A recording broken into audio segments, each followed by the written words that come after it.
Welcome to Journals of Self-Discovery.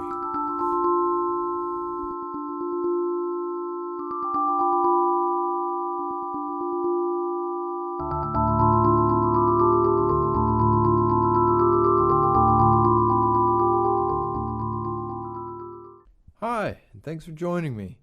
If you haven't already done so, please subscribe to the podcast and leave a review on iTunes. That will help me spread the word about Journals of Spiritual Discovery and also attract quality guests. Speaking of which, my guest today is Anima Pundeer. Anima was featured in the film Meetings with Remarkable Women, and as you will see in this interview, brings an emphasis on the basic tools of the spiritual search, which I think is much needed these days. I hope you enjoy my interview with Anima Pundeer. Well, thanks again, Anima, for joining me for an interview after my technical problems destroyed half of our last interview. I appreciate this. Yeah, no problem, Sean. It's okay. Things happen. I forgive you. Thank you very much. I just wanted to let everyone know that you are a very forgiving person, and I appreciate it. Well, the first question I had for you is I wanted to talk a little bit about your background in terms of growing up in India, and I was curious if you felt like that gave you a head start, if you will, on the spiritual path or some advantage. The best thing I felt happened to me was moving to North America, because it gave me such a contrasting state of mind, as you would say, just a totally different way of thinking I observed here compared to, India. So I realized that when I moved here, I became more introspective, and I realized how differently people in general think back home versus here. So I thought that was an advantage. Just getting a little view on your own state of mind. Mm-hmm. Mm-hmm.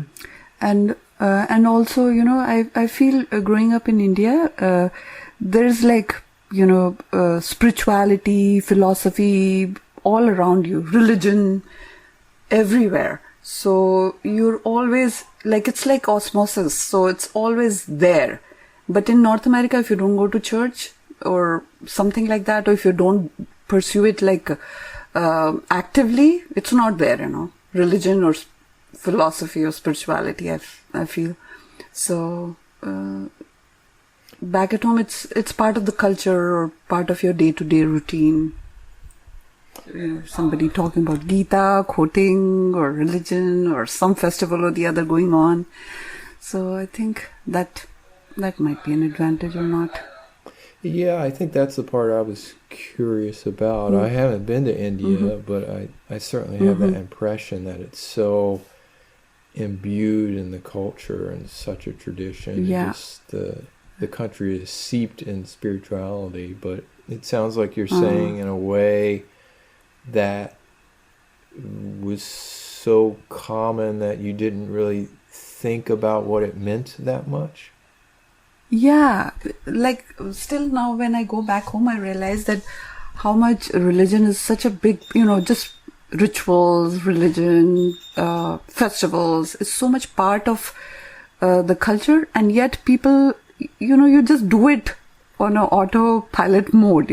I don't think anybody takes the time to really think about what is going on. Unless you get a contrast to it, you come here and then you go back, then it becomes obvious, or, just strikes out that how much, this is part of it. Yeah. Mm-hmm. Of who you become, If you had to mark a point in time that your spiritual search began, when would that be?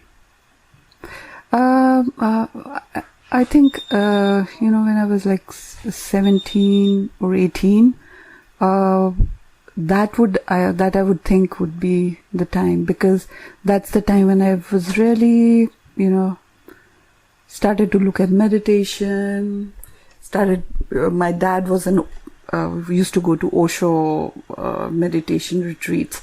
So sometimes he would take us with him. And I started to get really, more curious, serious about what it is, or instead of, initially when he'd wake us up to do yoga or something, I would think, oh my God, why do I have to wake up? And, I was just being forced to do stuff versus, I started looking forward to going to those retreats. And, that was the time, I would think. And what do you think that you were looking for at that age? I think I realized I was just, miserable within. I was really kind of depressed, and just miserable. So it was like kind of, your focus moves from your misery to trying to find some sort of solace somewhere else. And I felt that was my way of, taking my mind off my misery, I think. Mm-hmm. Do you think were a lot of your friends at that age also miserable, or do you think you were unique in some way? No, actually, how when you're a teenager, you don't show you're miserable. Yeah. You just, you feel you're part of the group, and you're, happy doing things, reading books, watching movies, partying, whatever. But you don't show it, my friends didn't show that, but I knew I was just, kind of hurting inside, I would think. Mm-hmm. So that's why, yeah. And my friends maybe they didn't have an opportunity. They didn't go. They weren't interested. And none of my friends right now also back at home, from my high school or whatever, they're not interested. They're just doing their thing in life, living their life. So most of the time I don't even talk about this stuff with them. My college friends, my school friends, or anybody for that matter. So, yeah. Did you keep doing spiritual practices like Osho and so forth when you were in college? On and off. I never had that kind of discipline in me. Like I felt my younger sister, she had more discipline. So she still does her, practices more religiously, discipline-wise, and she just does it more regularly. I never had that in me, but whatever I tried, I committed myself to doing it at least for 40 days before I give up. So most of the time I did that. And different things I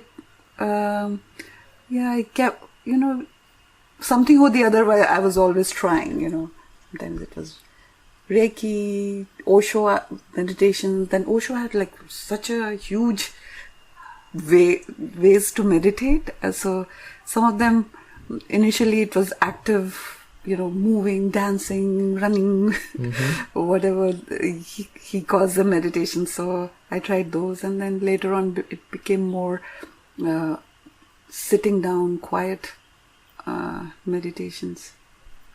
Yeah, initially my body just won't sit. I couldn't make myself sit for that long a period, 45 minutes or whatever. So, yeah. That 40-day commitment is very interesting to me. Is that something that you developed on your own, or did you read about that somewhere? I don't remember, but I realized that, there is no point in starting something and just giving it up or forgetting about it in a week. And I do take up projects and then I give up. I lose interest, I lose inspiration. Mm-hmm. So I realized that it wasn't being very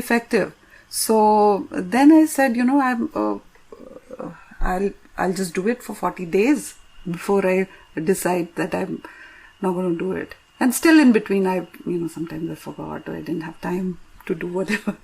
But once you make that commitment, even if it was 12 o'clock at night and I hadn't done whatever I was supposed to do that day, I'd still do it, before my day ended. So it made that kind of a, 40-day commitment made me do my, 20 minutes of kriya or breathing exercise or whatever I was doing at that point in time. Different things. Yeah. Mm-hmm. Or yoga. Yeah. Now, after you graduated, what came next in your life? After I graduated, I moved to Delhi. I just wanted to get away from home. I didn't want to get married. Where I come from, girls get married at 21 as soon as you graduate. And I rebelled. I said, no, I'm not going to do it. I'll run away. I'll do anything. I'll kill myself. But I'm not getting married. So I realized, and to be able to take my own decisions in life, I had to be financially independent. And the quickest way of doing that at that point in time was to get a computer course. Mm-hmm. So I got a computer, I got into computers, got a little computer programming job, lived in Delhi. That was a very, very good, nice time. And really nice set of friends and so I moved to Delhi and then Did you keep up with any sort of practice during that phase of your life? Yes, I at that point in time, once I did Buddhism, chanting in Buddhism. Then I did art of living. Yeah, I was still experimenting, yes, or doing something or the other. I didn't even think that I was searching for anything. It was just I don't remember why would I do that, but I was doing something or the other, yoga or as I said, Buddhism was one big thing that I did, and I realized that at that point I realized when I did Buddhism that their chanting was totally about you take a problem in your life and you chant and chant and chant and then it goes away. So I realized, this is like a vicious circle. There'll always be some problem with the other. This is not what I want.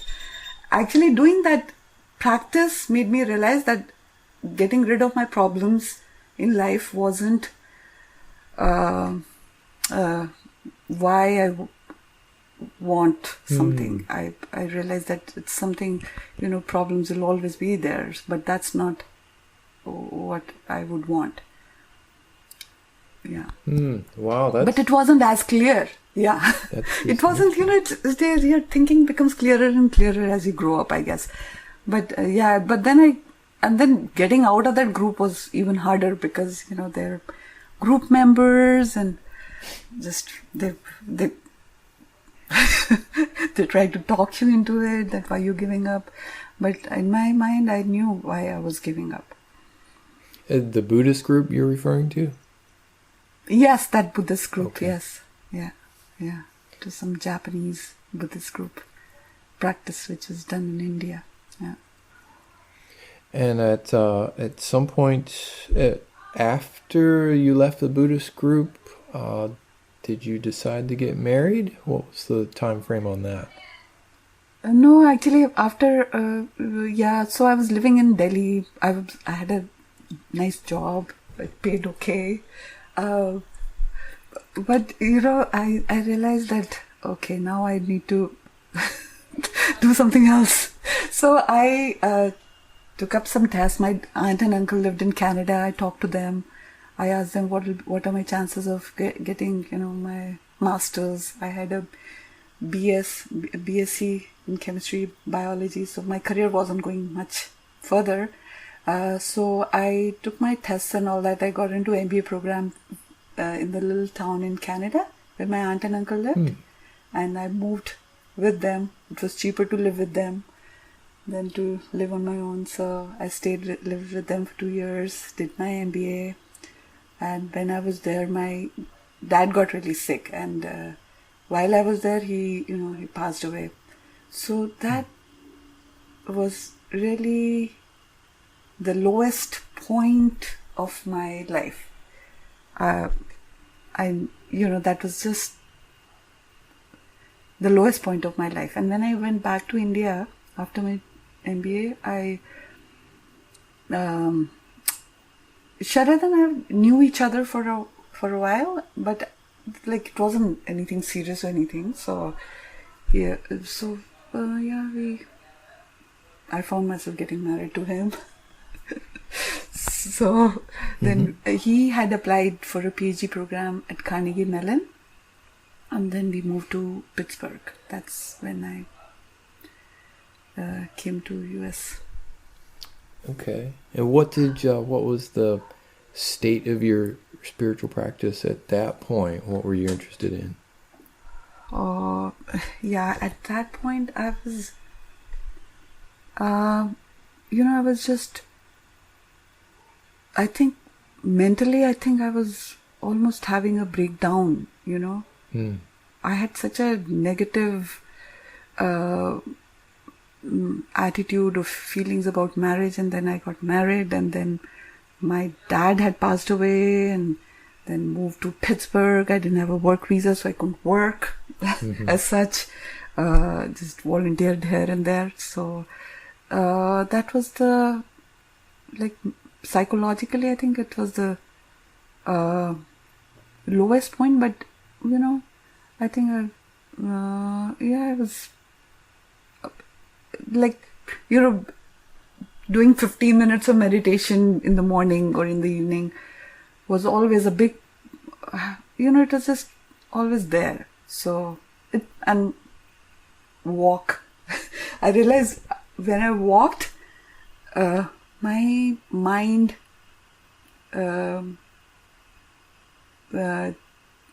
churned thoughts. Mind always churns thoughts, but in a particular direction, I would say. Just walking by myself, I found very meditative or contemplative, I would say. So that was my spiritual practice. And I walked everywhere in Pittsburgh. We didn't have a car or anything. So, and Pittsburgh was so beautiful, Shinley Park and all the little nooks and crannies and architecture and churches. So, that was my spiritual practice, I would say, at that point in time. And do you recall the types of things that you would contemplate on your walks? Were you thinking about your psychology, or were you thinking about what's the meaning of life? Do you know what was going on? I think at that point I was reading Eckhart Tolle. Oh, okay. So, his Power of Now. Yeah. And then Miracles. What is that? Miracles? Course in Miracles? Course in Miracles. Okay. And then, self-help books, feel-good books. You're already there, you're already absolute, those kind of. Yeah. So on my walks, I don't know, and something my mind would latch onto, and it would start chewing up on it, and then I would think, that makes me feel happy, but is it really true? Power of Now, I can't tell you how much time I spent on it, because everybody talked about it, and I said, I'm missing the picture. Wow, why can't I be in now? How do you get to be in now? And I just, so things like that, yes. Or, I am that. How am I that? How easy it is. It makes, it sounds so simple, but why not? I'm not. So, I'm still miserable. There is where is the missing piece? What's, this is not real. This is not true for me, at least. So, yes.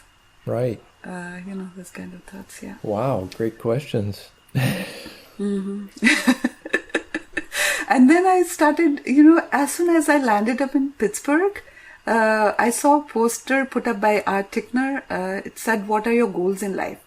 And since I had moved there, and I thought, oh, this must be one of those career, helping me make my resume, to market myself, it might help something. So I went to this free meeting at Carnegie Library, thinking, I'll get some advice about what to do here. And there was this, in a back room, there was this room where a few people were sitting in a circle, and there was a handout, a poster, what are your goals in life? And Art said that, take 5-10 minutes, think about it, and then then we can talk or not talk or whatever you want to do. So it was I never heard of confrontation. That was a very alien word that we do. This is what we're doing. We'll question each person, and whoever is in the seat gets to talk, and we keep our focus on the person.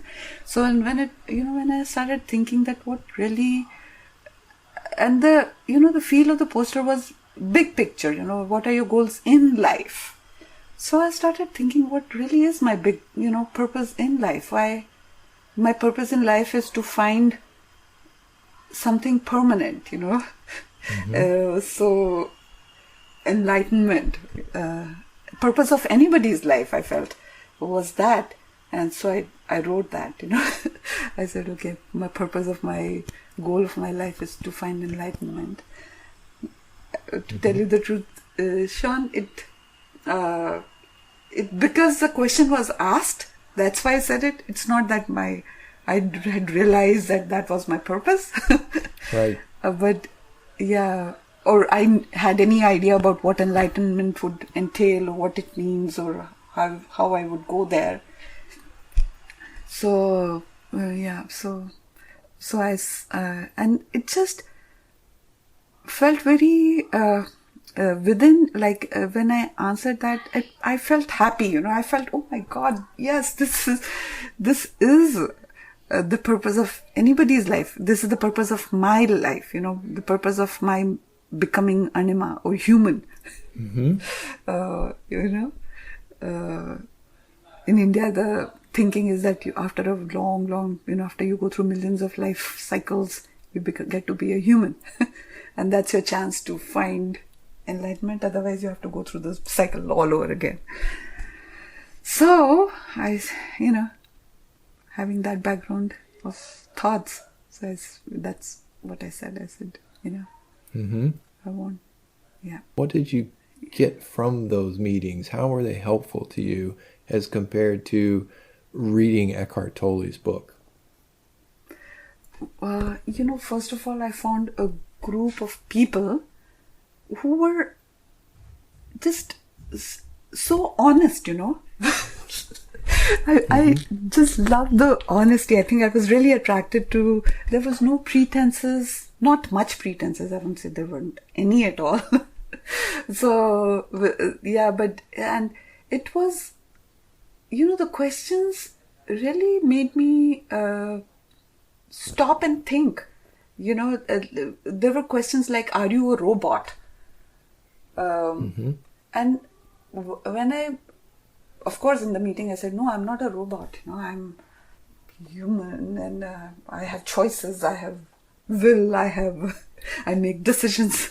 But when when I would go, and it was every 2 weeks. The meetings were in every 2 weeks. So when I went home, this question stayed on me, and I started to really notice how I think, what I do, how I make my decisions. And I really started to notice how mechanical everything was about me. Everything was absolutely physical, bodily, environmentally driven. Mm-hmm. All the choices you make, all the decisions, so-called willpower, I realized I had none. when something got done, it was just by grace. And I still feel that, yeah, it really opened my, it surprised me that how robotic, what a robot I was. So those kind of questions, and, what are relationships? Just, random questions. What does friendship mean to you? Every art would come up with these posters and these questions, and they were just. I never missed any meeting from the very first meeting, till the time I was in Pittsburgh.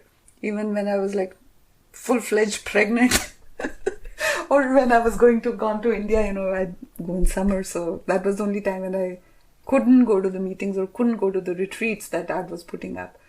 But going to those meetings helped me really clarify my thinking. Just getting an really, I understood myself on a very human level. And it wasn't about, sometimes I would think, oh, that didn't feel very spiritual. I was used to more, incense sticks and sitting and trying to create a void or try to stop my thoughts or just look at my breathing. It wasn't anything like that. It was questioning, more mental work. But that, if I had met art, I would still be sitting in some corner, either taking drugs or meditating and wondering, oh, what's going on, seriously. So, and then I got introduced to Mr. Rose. And when I was reading, Direct Mind or Psychology of the Observer, and it got me a lot of insights into my own thinking. Helped me understand my animal nature, and I found Mr. Rose's writings to be so brutally simple and unpretentious and honest. It was really honest. No,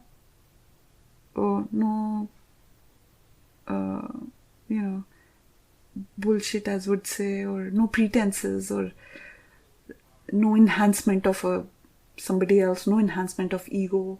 I really noticed how ego operates and what is ego, and so the group that Mr. Rose, that just helped me understand me, and it's really amazing that I find now is the most straightest, quickest, shortest path to finding yourself at your absolute level as well. I can't, right now I've dabbled on this and that, and I can't see anything else which is more,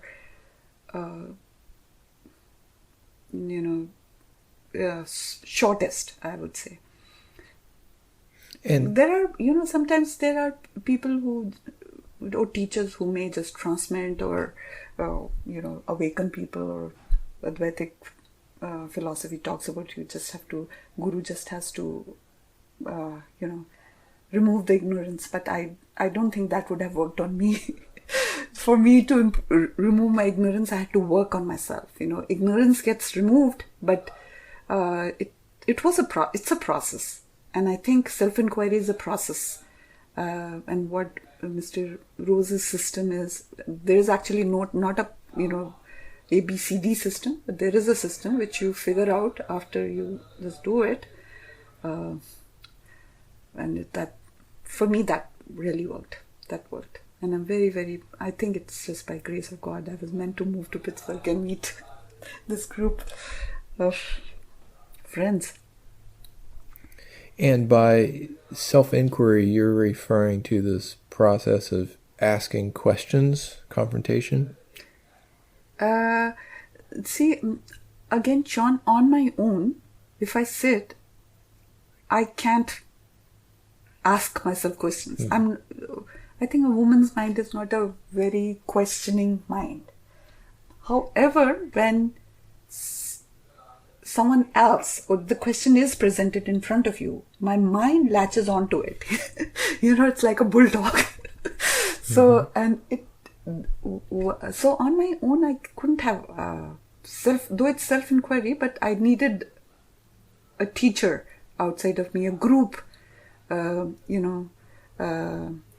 Mr. Rose says, it's a group work, Sangh. I needed that to do self-inquiry. Though it's self-inquiry, and eventually you are the one who's asking or finding answers or questions, or, you are the one who's doing it. But if I'd say, oh, it was coming from within I was creating it. No, it wasn't. I was doing it because, it was presented to me. But I was drawn to it. That I can say. And I was drawn to it because I was miserable, because I needed those, I must have seen some. So yes. And life itself, as you do self-inquiry, you realize you just become a very efficient, smoothly operating robot. Much of your, things that you associate after enlightenment comes to you much before, Life becomes much easier. There is a certain amount of inner peace which comes. You're much calmer. Your big troughs and troughs of emotion, roller coasters, become calmer. You become a better functioning human. And I became that through this process of self-inquiry, because of help that I got from art, from other people in the group. So this sounds a lot different from the impression I think some people might have of asking questions in a group, that it's much different than a philosophy group, if you will, where you're asking questions and giving very intellectual answers. This sounds like you're asking very personal questions about your behavior or your psychology or your beliefs, and then you're actually changing as a result of those questions. Is that right? Absolutely, Sean. Those philosophical, intellectual, feel-good questions and answers, they make you feel very, special, but that's not what really worked for me. What really worked for me was, getting in touch with my mundane, my ordinary, my everyday thinking. Getting behind that, why do I react the way I react? Why do I pick up this ice cream and not that?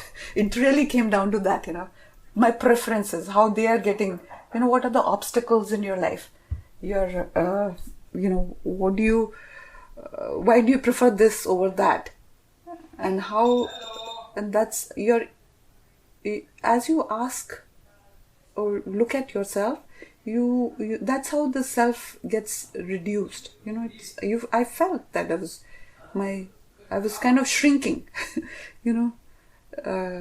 shrinking in terms of my humongous, big, special anima was becoming more and more ordinary, I would say. And ordinariness is where I realized that where the real absolute lies in ordinariness of life, ordinariness of our being. Mm-hmm. Yeah. So the questions were very personal, and since the group used to be very small, and it was the question always was very, used to be more generic, but then you translate that question to your own self. That what does it mean to you in your context? What does self-inquiry mean to me? What am I inquiring into? Am I inquiring into my emotions, or my intellect, or my psychology, or Am I inquiring into capital as self? Am I really curious about, my mind is really curious about absolute? Is it really trying to see that? Or is it just trying to get by or make my immediate world more pleasant for me to live in, you know? So, yeah. So slowly that's how your thinking gets clearer. Your own desires or what you want becomes clearer. Now, at some point, you moved away from Pittsburgh. How did your self-inquiry continue once you left that group? Yeah, we had to move to Houston. Sharad got a job here at Rice. So, after 6 years being in Pittsburgh, we moved to Houston.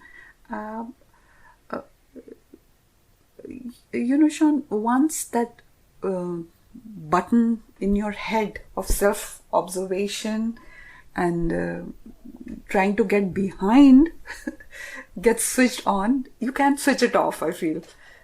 You're initially it's insights and wow, oh my God, I thought like that. But then it becomes more and more, your observation becomes more and more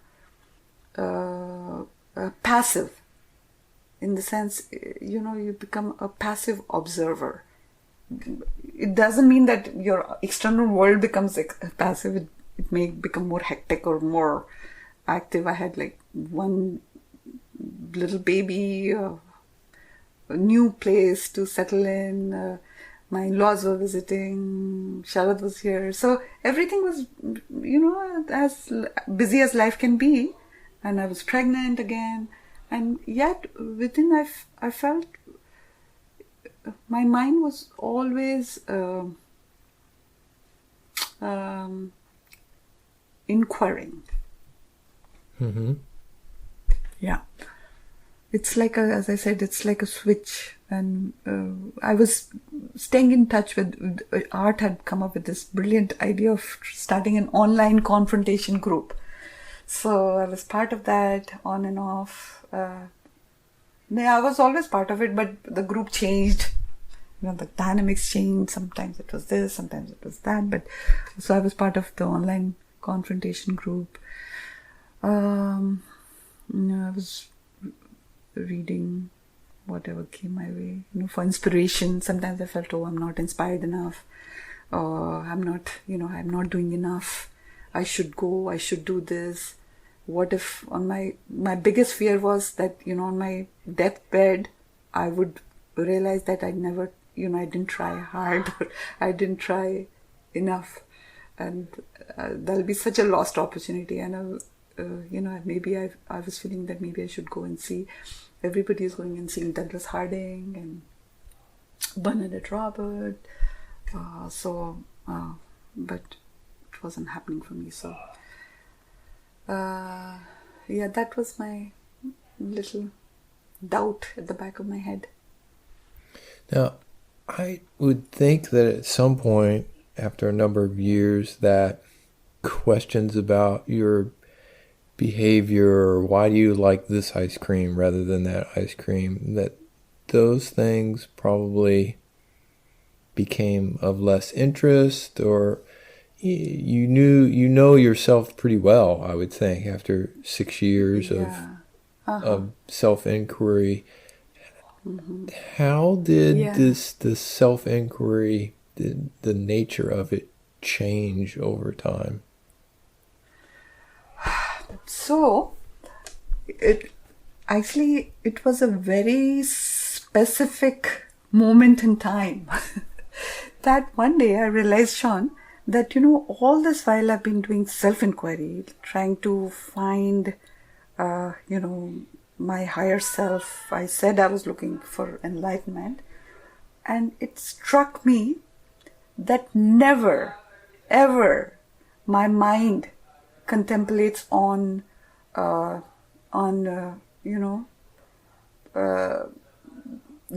or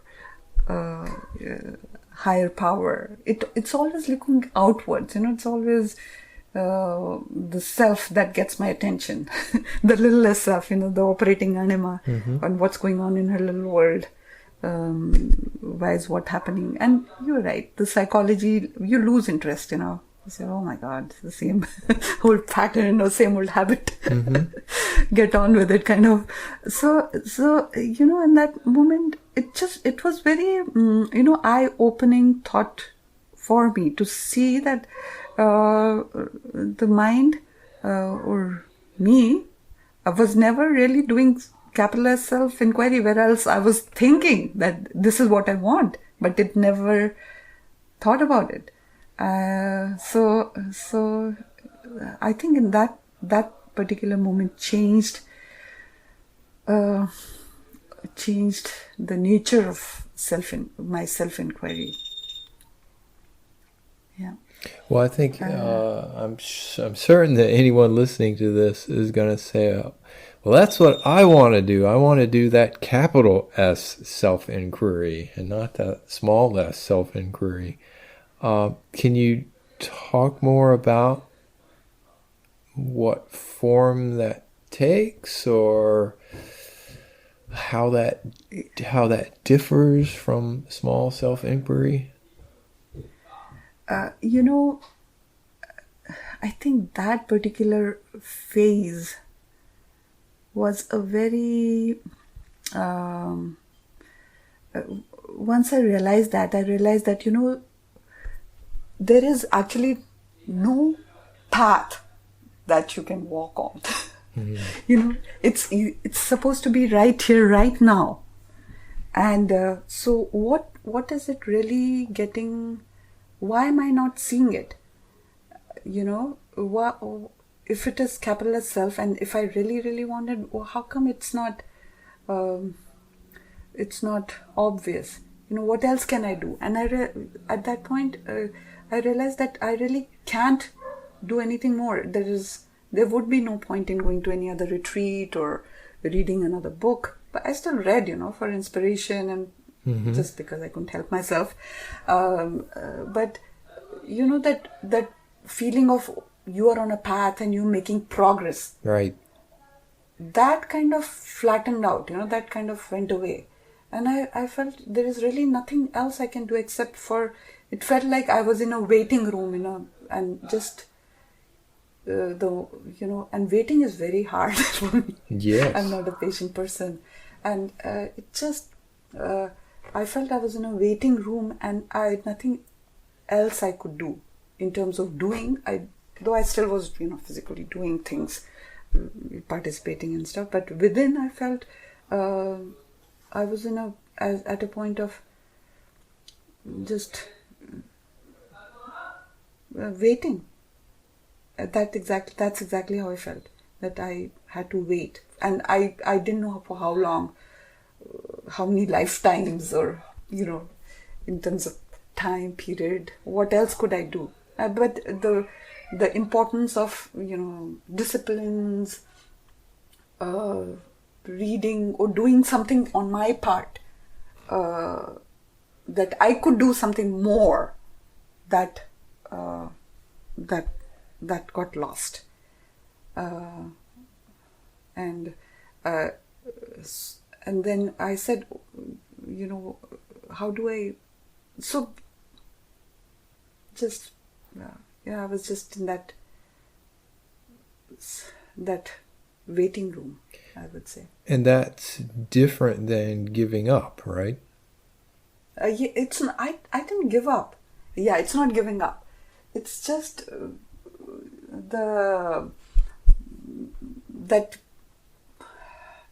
that I could do something on my part more, or it's kind of, don't take me wrong, Sean, it's not that I wasn't doing anything after that period, but within I knew that was like a momentum which was going on from such a long period, but if I felt that, if I'll sit in this and I'll make this progress, that sense of making a progress, that there is actually no progress that can be made. It has to be here and now and right now. It is. It's just that I'm not getting it. Mm-hmm. I don't see it. I don't feel it. There is still something in the way, and but what do I do? How do I remove myself? So it's right. Yeah. And I was just going to say that some people might say, oh, well, at that point, you just let go. What would you say to that advice? Let go. That's my pet peeve when I hear that. If it was that easy, you let go first. You show me how to let go. I hate such people. How I want to let go. Tell me. Show me. Mm-hmm. You show me how to let go. Yeah. So, that doesn't happen. Mm-hmm. Well, Yeah, what did happen then? You're in this period of waiting. You're in Houston. You know that your efforts are not going to cause anything to happen. Yeah. How long did that go on? So I was here in Houston, and then when I was in Pittsburgh, I had heard, I'd started hearing that Sean woke up, and Bob Sergel had this realization, and Bob Ferguson, and I said, oh my God, this might just be possible, but Mm-hmm. I don't know if it'll ever happen for me, but it's still possible, all these people, I know them personally. They're not some gurus sitting somewhere writing some books somewhere and I have to go and meet them. I know them. I know them I've known them, I've seen them, I've spent some time with them. So these were real human beings, And then I got an email from Art about he wrote about his realization, he'd gone on a retreat, an isolation retreat, and then he had his realization. That was the happiest moment of my entire life. I can't tell you, Sean, my heart felt it exploded with happiness. Mm-hmm. So I said, oh my God, now I can talk to God directly. Here is Art, he had his realization. Mm-hmm. And now I can ask him direct questions. Now I can ask him, I can talk to him. And so I wrote a whole bunch of questions. I sent him an email, and then I said, okay, what does God feel like? What is it like? What is God? What does it look? What does it feel? I'm a woman. I need to feel everything. Mm-hmm. So he in his own way, he sent a reply, and then I was just. I had a problem, I had a 2-month-old baby, and every 4 hours I needed to wake up and feed him and change him and stuff like that. So I was kind of, lying in bed and thinking about stuff. So this question just occurred to me in that moment. Yeah, I really wonder what God feels like. And Sean, that was it. That just simple little thought, and I think in that moment it just was a pure thought for the sake of really wanting to know, and it's all purity, I think, and just it. I realized, I found out what God feels like, what God is, and who I really am. And who you really are, and what everything is. I understood Gita, what Krishna was talking about, and what Art was saying, and what Mr. Rose was saying about the absolute, and where everything was getting created, and where everything gets back also. I became the ocean. Yeah.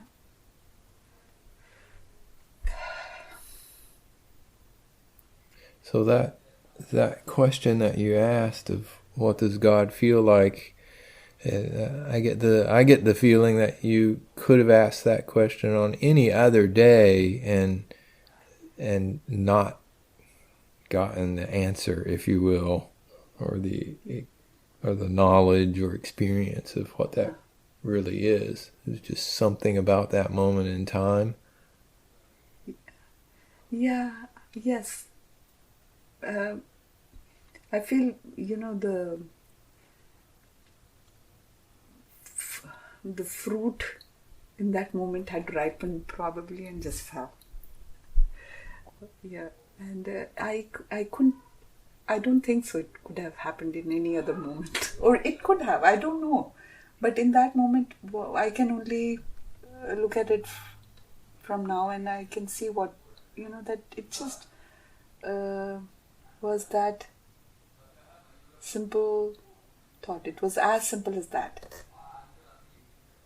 Do you think, not that a person could duplicate this, but do you think that perhaps being late at night or being in a very relaxed state or just being exhausted from taking care of a little baby, that somehow that left you in a more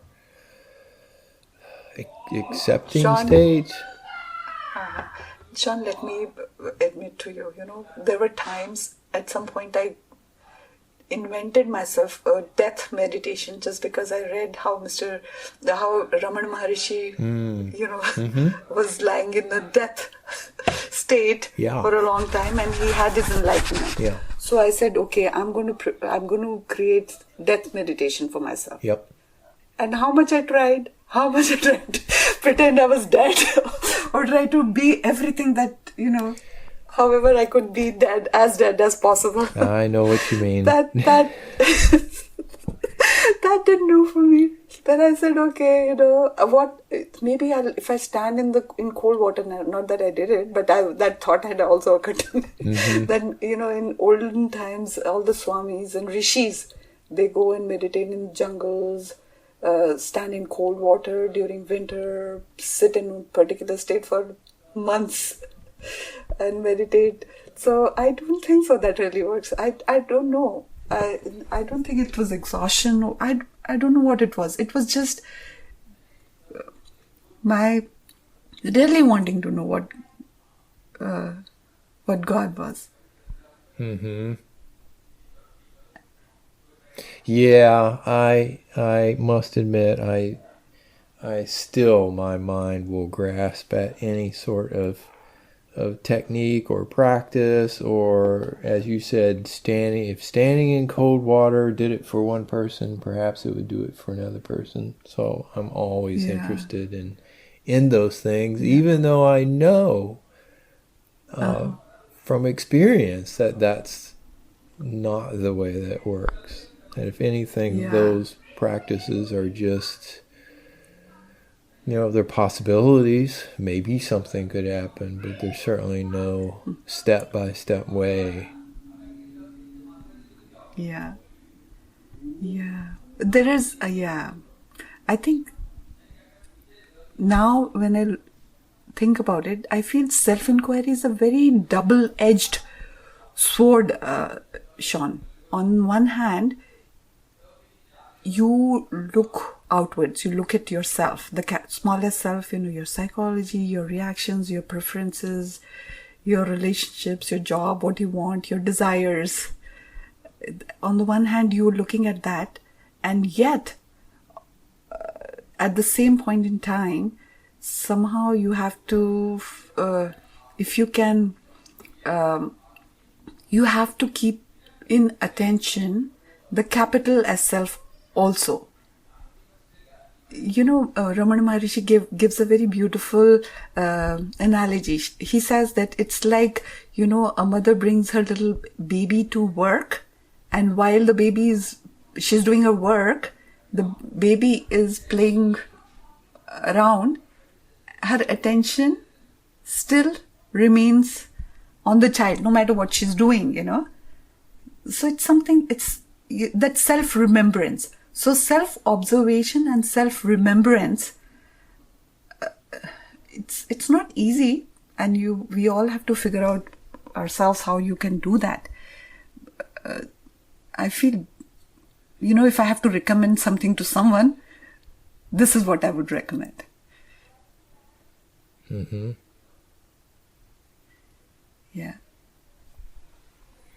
Well, do you think, my spiritual path was that of the solitary male who refuses to get married until he gets enlightened, rightly or wrongly. And your path was so different, being married and having children. I'm curious what some of the advantages perhaps you see in retrospect to that, and maybe some of the disadvantages to being married and having children. See, Sean, if I had a choice, if I could choose, Right. I would be the solitary hermit. I would still like to be a solitary, rishi somewhere sitting in the cave and just, being by myself. But, living the householder's life, I think it's the best food. It's the best fuel for the journey. But I think initially you just have to get, if you're not, if the vector is not set already, then it might just can be a tangent. It might just take your mind away from it. But I think if the vector is already set, if you've already, a person is already has already realized his deepest desire. I think if you have realized that this is my deepest desire, then no matter what is going on, then everything in life aligns itself to your deepest desire. Mm-hmm. This is what I want to say. Yes. Yeah. So, yeah, it's just, but getting to that point of admitting or realizing, or, it's like an onion unpeeling, purification of desire. So once that has happened, then you married, unmarried, it doesn't matter. Everything aligns itself. It helps. And leading a householder's life is in my in my mind, on my path, has been the best fuel. Mm-hmm. Yeah.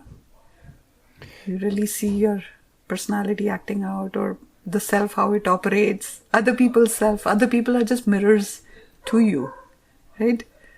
So, as a teacher, as someone who can give advice to others on the path, do you feel like you're more helpful to women or men, or do you feel like gender doesn't really matter that much?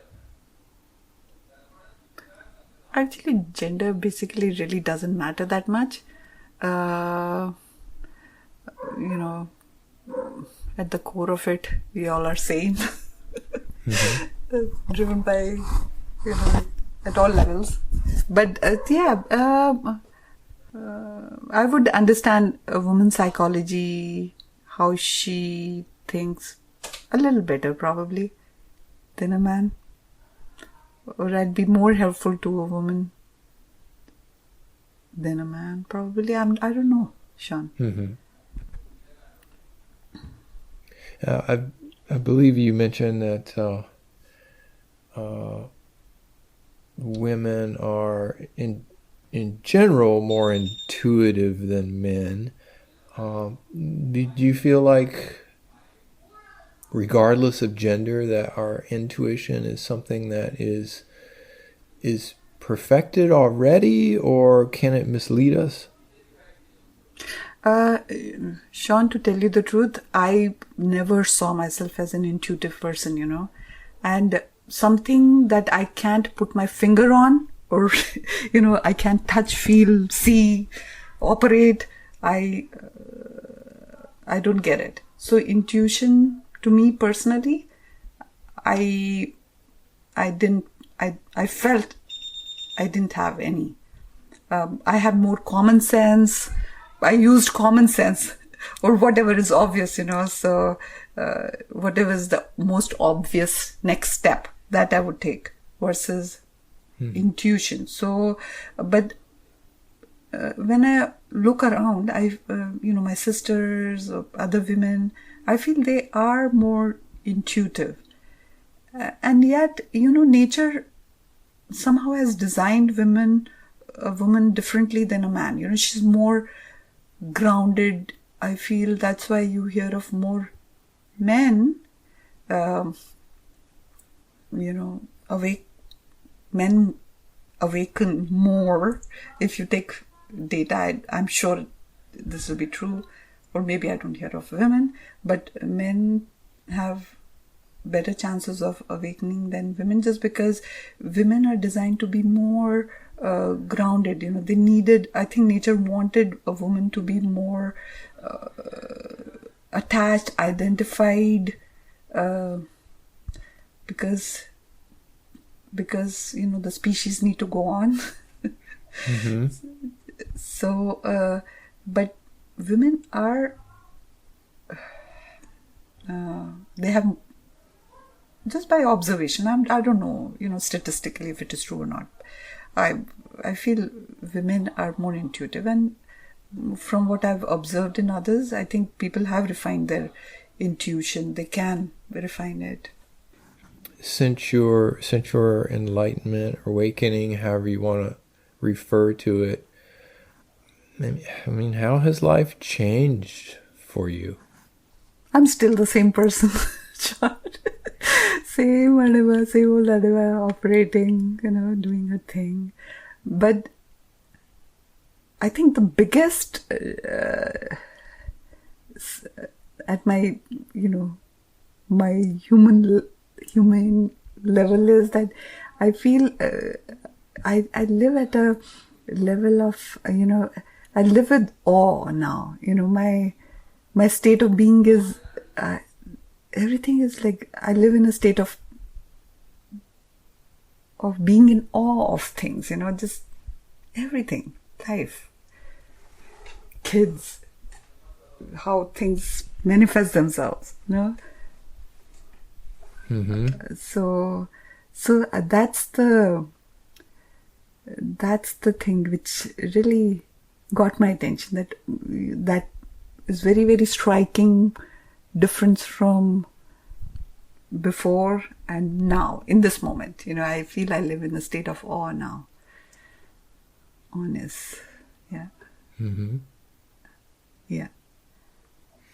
Well, we've talked about self-inquiry in terms of small s self-inquiry and large s self-inquiry. Are there other practices or other parts of a system or parts of a teaching that you feel are important for people to do, or do you think that self-inquiry really is the core of it?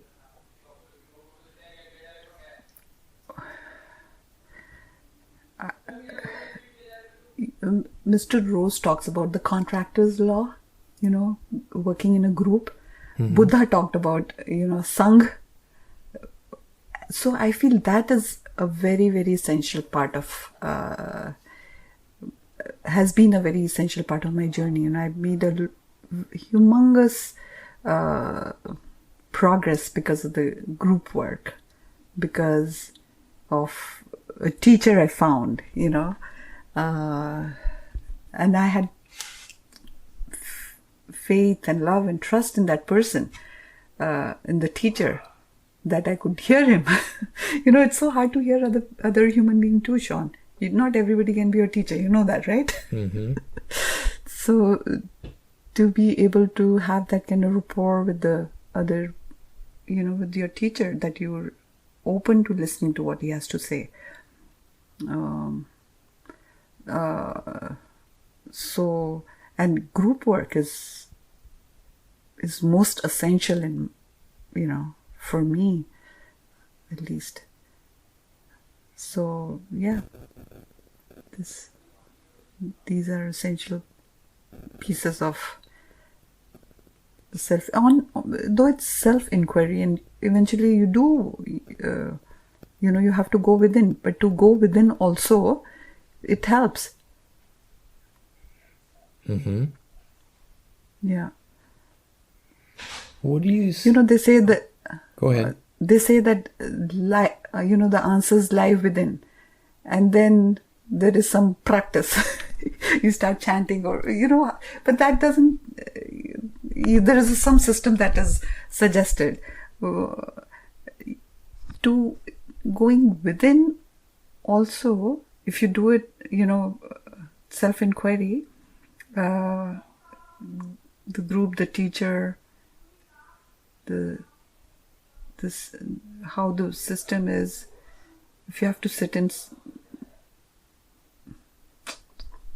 satsang, I don't know, Sean. So you have to make your judgment, when you were figuring out what works for you, what doesn't work for you. Mm-hmm. Yeah.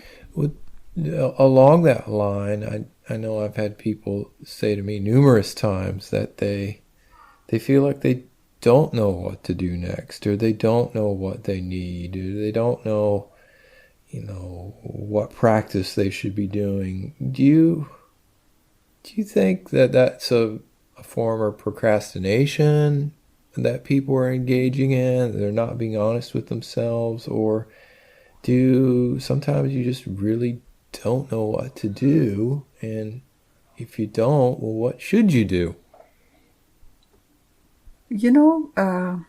Most of the time when people say, I don't know what to do, I see it as an excuse of not doing it.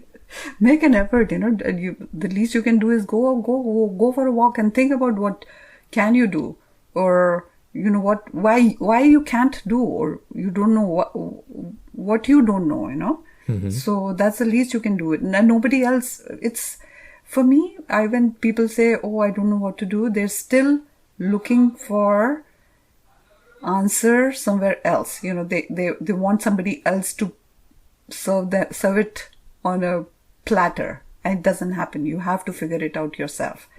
What you have to do, it's your path. You need to create that. So to me, this statement is extremely annoying. I get very upset when I hear it. Oh, I didn't know that. I'm sorry. My patience runs out. Say, okay, do whatever you want to do. I can't help you. So yes, and it is procrastinating. It's basically trying to, you wanting somebody else to provide you answers. Basically, you don't want to do the work, and it is work, Sean. It is effort. It is work. It's not effortless. It's not right now, right here. It's sweat and it's work. And it's constant work. I mean, it sounds like there are no shortcuts in a way, even though, as I believe you said earlier, this is right here and right now. For some reason, we can't see it. And in order to see it, something has to change. Would you agree with that? Absolutely, Sean.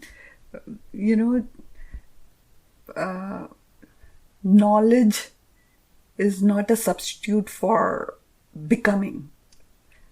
And pleasure is not a substitute for the capital H happiness. This art used to say at some point in time. So yeah, it's there are no shortcuts, and you just have to keep at it. And as I said, Sean, it's about clarifying your. It's not something that you do for somebody else. It's because that you have unearthed that desire in you, the ultimate desire which each and every manifestation has, I think. It just gets, hidden by this or that or something else. But once you see that this is it, and by its very nature, each and every desire needs to be, wants itself to be fulfilled. So yes. So I know that you mentioned group work earlier as an important component of a spiritual path. Did you include having a teacher as part of group work? I'm sorry, I may have missed that. I feel anybody, even if it is a mom, dad, husband, if anybody who needs you, who knows you a little better than you know yourself, can be your teacher, is your teacher. It's like little kids playing with little older kids. So, or not even that. When, 5 people, 4 people get together, sit and, to question each other. I think they're mirroring, most of the time it used to be like other people mirroring me. I got answers out of other people, watching other people, observing other people, what they were saying about themselves. So, having a monitor who puts it all together helped. But in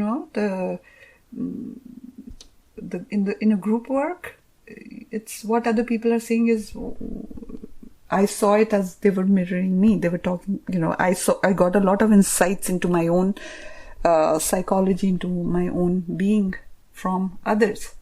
Actually, most of the time that you were working with Art Tigner, for example, he had not had a final experience, correct? He was just someone that you felt was a little further along the path than you were, and you found that very helpful. Yeah. But I never felt that he was always so wise. Though now I doubt that. But yeah, so yes, yeah. Now you doubt that Art was very wise? Is that what you're saying? I'm going to interview him at some point on this show. Yeah. Well, I have a couple of other questions, perhaps a little on the lighter side. Is there a film that you would recommend that would really shake up a person's perceptions, or be a film that would inspire self-inquiry? Sean, the kind of movies that I really, really enjoy are like Avatar, Star Wars, Lord of the Rings, where there's like one big drama, something, human imagination at its peak. So, Harry Potter. So these are the kind of movies that I enjoy. That would, but there are, movies here and there, dialogues here and there. I feel, this person may know something more. He's trying to say something here. Then, but I can't think of a movie that really changed my, my thinking and thinking as such. But I got a lot out of Star Wars, I would say. That used to be, I used to find it very philosophical, series of movies. Yeah, absolutely. Especially the Yoda. I've had many a discussion with people about Star Wars and the Force. Yeah, and the Force, yes. Yeah. Well, how about and then Harry Potter? How about a book? Is there a book that you tend to recommend for people? One book that actually really made a humongous difference in how I saw myself. taking away the doer was Susan Siegel's book. Oh, right. Collision with the Infinite, Mm-hmm. I think is the book. Right. Yeah. So that book really was, I would say, made a big difference. It changed. It transformed something in me at that point in time. Can you say anything more about that, or do you remember what in particular? Was it perhaps the suddenness of how this came upon her? No, it wasn't. That part I didn't get. Mm-hmm. Actually, how she lost, how something, her experience as such was at that point I didn't get it, to tell you the truth. It was other things like, she realized that how mothering mothers, talking talks, walking walks, and there is really not a doer. There was really no her. So Mm-hmm. things of such nature, and then her experiment with TM, and her talking about her earlier life, then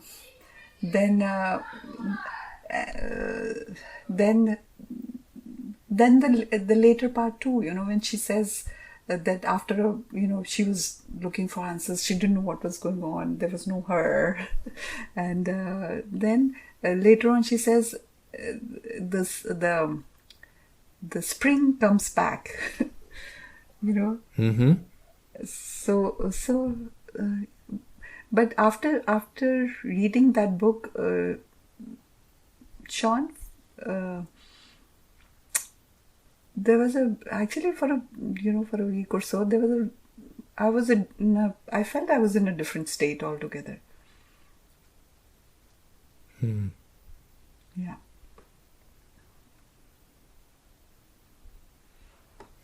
Well, do you currently have an online group or any sort of group that you're working with? Yeah, there are about 5 women, and we have an online confrontation group, and we do it like questioning each other, and just talking about what's going on in their life, why questioning each other, why they think, trying to unearth each other's belief, holding a mirror for each other, helping each other clarify our thinking, basically. I think this kind of online, my basic intention is to be able to help to clarify somebody's thinking. Great. Well, what I'll do in the show notes is we'll figure out what sort of contact info you want to leave there. That way, if people would like to get in touch with you who perhaps are in Houston and might want to meet up, or might be interested in an online group, something along those lines, they could get in touch with you. Absolutely, yeah. Mm-hmm. Yeah.